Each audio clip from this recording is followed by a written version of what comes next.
Porque entonces, a partir de ese decreto del establecimiento del Instituto Mexicano del Seguro Social, en las universidades, principalmente en la UNAM, se revisa con lo que tiene que ver con todo el estudio de la medicina, que era una carrera que estaba limitada en acceso de personas, pero además en términos de su currícula, de su programa de educación limitado. De tal suerte, bueno, ahí un poco por la solidaridad desplegada por el general Lázaro Cárdenas, es que ese sistema de salud fue apuntalado principalmente por los españoles, ¿no? por todas las personas que estaban en el área de la salud y que venían expulsadas por el proceso de confrontación en España mismo, ¿no? Entonces, bueno, pues hay esos elementos importantes. Entonces ya habría que, bueno, por la característica de este tema que se analiza hoy, habría que poner énfasis en las demandas de los trabajadores que forzaron a que ese Instituto Mexicano del Seguro Social se estableciera. Y efectivamente es bien, es decir, puede sonar chusco, o a la distancia lo podemos ver chusco, que un sindicato nacional se constituya con 23 personas, como dice el licenciado, ¿no? Es decir, pero además, ¿no?, las propias condiciones en que se constituye, hay anécdotas donde dice, bueno, realmente no eran militantes sindicalistas, sino eran gente muy cercana al director de ese tiempo del instituto, y por disciplina, bueno, se afilian, constituyen el sindicato, ¿no? Sin embargo, también habría que decirlo que las condiciones que se van generando en esa propia institución rápidamente hacen explosión, ¿no? Porque apenas un poco más de un año de establecido el sindicato y establecido plenamente la vigencia del Instituto Mexicano del Seguro Social, surge el primer movimiento de los trabajadores del Seguro Social, ¿no? Efectivamente ya afiliando a cerca de 2,000 trabajadores, ¿no? Pero pues, esta evolución tan rápida hacia una expresión de lucha rápida con la huelga, nos habla pues de las condiciones objetivas que estaban teniendo los trabajadores en ese periodo, ¿no? Entonces, bueno, creo que eso es muy significativo, y efectivamente también habría que recuperar este elemento que señaló también el licenciado Luna en el sentido de que en este periodo, en el 43, en la huelga de los telefonistas, se establece la primera requisa, pero que además, ¿no?, esa manera o esa forma, ese mecanismo que tiene el gobierno para limitar la lucha de los trabajadores, pues lleva el germen del descontento, porque justamente con la aplicación de la requisa, con los acuerdos a que obligan el pacto nacional a los dirigentes, ¿no?, de armonía y paz, sin conflicto sindical, se empieza, en la práctica se empieza a romper. Se empieza a romper de tal suerte que en el propio sindicato telefonista, a partir de esa requisa surge todo un movimiento democratizador por poder restablecer la democracia en el gremio, que los lleva a una serie de movilizaciones y paros que finalmente los va a obligar a hacer una lucha entera y a reconocer todo un proceso electoral para restablecer justamente los mecanismos establecidos en los estatutos para elecciones de sus dirigentes, ¿no? Bueno, pues quiero comentarles que además del Seguro Social, en la época de Ávila Camacho se instauró algo que hasta la fecha se mantiene, que es lo del salario mínimo por zona geoeconómica. Sí, zona geográfica, o sea, la zona A, la B y la C. De una manera un tanto arbitraria, porque nos pagan más salario mínimo aquí en el DF, donde hay mucho subsidio, y en Morelia, que es, por ejemplo, de la zona C, el salario mínimo es más bajo, pero el precio incluso del transporte es muchísimo más alto. Entonces, tendría que fijarse de acuerdo al gasto que uno hace, pero no, fue un tanto arbitraria la Constitución. No sé si pudieras platicarnos un poco de esa historia. Bueno, mira, esa sí no la conozco muy a detalle, pero efectivamente aquí pues el problema el primer problema al que se enfrentó el gobierno fue justamente que la demanda de los trabajadores era todos los movimientos de huelga que estallaron y todas las solicitudes de aumento salarial estaban por encima del 40%, ¿no? Efectivamente, bueno, en nuestro país siempre la regionalidad ha contado en términos de los procesos económicos, y no es lo mismo, efectivamente, por ejemplo, el centro del país, donde se mueve la mayor parte del comercio, donde está asentada la mayor parte de la industria, toda la infraestructura del Estado, ¿no?, a otras regiones donde está más limitado, y donde, sobre todo, la condición del medio rural tiene una preponderancia. Entonces la mayor, por ejemplo, en las otras regiones donde está la B y la C, realmente son pocos trabajadores, o eran pocos trabajadores en la industria.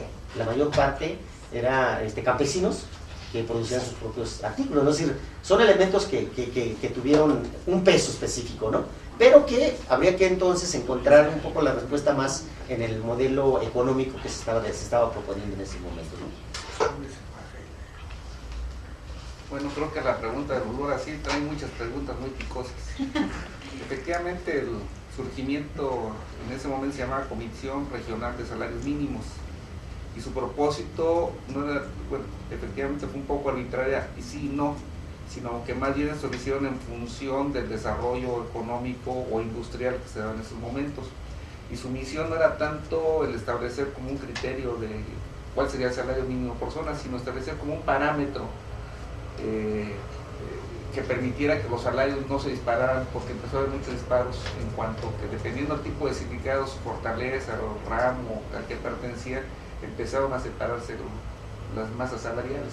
Entonces podíamos encontrar que una misma industria, por ejemplo textil en Morelos, o una industria textil en Puebla, o una industria textil en Veracruz, donde tenía un antecedente de lucha mucho más exacerbada. En Veracruz, por ejemplo, los salarios fueran mayores que en Morelos.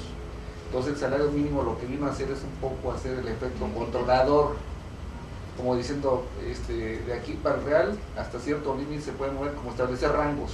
Ese fue el propósito fundamental, y si lo vemos, en la actualidad sigue siendo el mismo, aunque ya el salario mínimo, ya, según algunos dicen, ya pasó en desuso, lo cual es una mentira, porque según los datos estadísticos del propio Seguro Social, casi el 16% de la población económicamente activa está en el rango de un salario mínimo. Y hay, incluso en el INEGI se establecen los porcentajes de población económicamente activa de acuerdo a su salario, y hay un porcentaje importante que ni siquiera recibe salario. Así es. Que vive por la propina, o por los alimentos, o por la habitación, o bien le dan menos del salario mínimo. Incluso hay maestros en esa categoría. O por amor al arte, como los de frecuencia. Pero nosotros no estamos haciendo un trabajo asalariado. No. O sea, el amor al arte es otro rollo muy distinto, ¿no? Me refiero a los que sí están siendo explotados y que trabajan subordinadamente para un patrón. Porque vemos muchos que hacemos amor al arte, pero es otro rollo. Así es. Bueno, quizá habría que seguir insistiendo un poco en este periodo de la lucha sindical, porque todo lo que vivimos hoy, o sea, ahí, la mayor parte de las cosas que estamos viviendo hoy, están ahí, las podemos visualizar en esa década, ¿no? Por ejemplo, viene a cuento el primer charrazo, por ejemplo, que hubo en una dirección, fue con el sindicato petrolero, ¿no? Y esto fue en el año del 46, ¿no? Es decir, donde el gobierno toma las instalaciones a partir de una solicitud de revisión, ¿no? Hay una revisión salarial, hacen el emplazamiento, y entonces, bueno, pues como había una contención y un acuerdo, un pacto nacional, entonces, bueno, el gobierno toma las instalaciones, mete al ejército, a los ganaderos, y les dan un charrazo, ¿no? Le imponen una dirección que está de acuerdo con el gobierno para limitar las peticiones de los trabajadores. Entonces, por eso digo, esto es muy importante, porque vamos viendo cómo los trabajadores resisten, cómo los trabajadores exigen, ¿no? O sea, como un eje central de lucha, que como ya veíamos al principio, es generado por toda una corriente de pensamiento que se ha desarrollado a través de la construcción del movimiento sindical en el mundo, ¿no? Pues sí, y uno de sus pilares es el asunto de la democracia y la independencia sindical. Entonces, estos principios, estos valores siguen presentes en el movimiento sindical mexicano, y la exigencia de su observancia lleva a grandes confrontaciones. Entonces, y creo que, bueno, y después, sucesivamente, después de ese primer charrazo que le dan a la dirección petrolera, un sindicato estratégico, ojo, porque era de los sindicatos más cuidados por el país y por el gobierno mexicano. Pero hay que recordar que, por ejemplo, en el marco de ese charrazo, ahí se vio otro elemento muy importante, que hoy tiene un efecto devastador en el propio sindicato petrolero, ¿no? Como fue la aplicación de la cláusula 36, que fue un gran debate en aquellos tiempos por todas sus implicaciones, y donde prácticamente establecen a los trabajadores de primera y segunda categoría. Y pero con toda una serie de diversificaciones en esa cláusula que marcó la fractura, la dispersión, la división en una sola organización. Es decir, por derechos contractuales tienen una diferente connotación los trabajadores. Entonces creo que es muy importante también resaltar ese hecho, ¿no? Oh, bueno, yo ya tendría una pregunta aquí. ¿No sería el primer charrazo el que dieron en la CTM cuando quitan a Vicente Lombardo y que queda don Fidel Velázquez? Y bueno, luego intentan los comunistas mantenerse y los expulsan a todos. ¿No sería realmente el primer charrazo?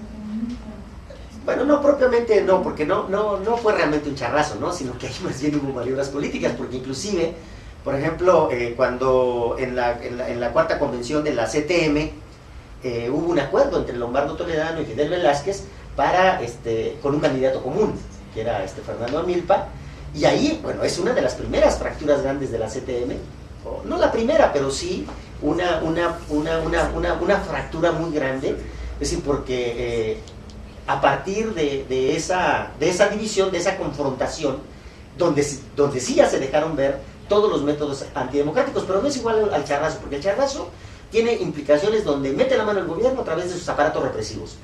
Y las maniobras políticas en estas pugnas internas, o sea, tienen otras características, ¿no? O sea, donde podrán intervenir quizá golpeadores, o a través de la historia hay la presencia de golpeadores, gente que es traída de colonias, de los pueblos, de los propios trabajadores, para cargar la balanza hacia un lado, ¿no? Y en este caso, bueno, la propia presión de Fidel Velázquez, pero que tenía el acuerdo con Lombardo Toledano para la imposición de Amilpa, bueno, de ahí sí marcó a la CTM, porque fue la gran decisión, y de ahí se formó la CUT, la Central Única de Trabajadores, donde los sindicatos nacionales se agruparon.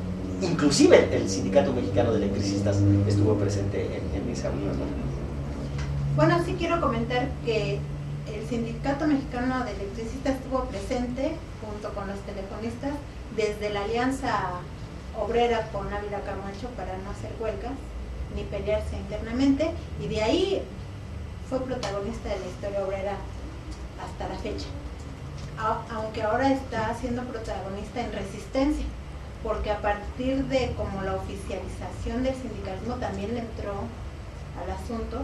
Después ya se fue separando, pero eso sí hay que reconocerlo porque es parte de la historia. Quiero comentarles que estamos transmitiendo en vivo a través de radioamlo.tv, www.radioamlo.tv, www.fraternidaddejubilados.blogspot y www.revistalux.org.mx. Estamos recibiendo sus comentarios a través de Twitter @radioamlo, Twitter @rudosdelesme, y un agradecimiento a Pato y a Caro, quienes hacen posible la transmisión por radioamlo.tv, a Gaby Barragán y a Javier Barragán a través de Lux, Revista Lux, www.revistalux.tv y www.fraternidaddejubilados.blogspot, y por ahí estará Orlando también, supongo, del otro lado de lo que podríamos decir es la cabina de transmisión, controlando que esta transmisión sea posible. Nos está acompañando y realmente aleccionando en estos asuntos Santos Martínez Cruz, del Centro de Promoción Social, Centro Nacional de Promoción Social, CEMPROS, y el licenciado Jesús Luna, quien también nos está aquí comentando cosas muy interesantes de este periodo que creo que es el que marcó la política laboral vigente, por lo menos muy claramente hasta el sexenio pasado, y mucho de lo que queda ahora, ¿no? Aunque claro que Calderón y sus funcionarios laborales están queriendo acabar con todo esto, y bueno, pues no los vamos a dejar porque entre otras cosas quieren acabar con el Instituto Mexicano del Seguro Social, que nos dicen que quebró, pero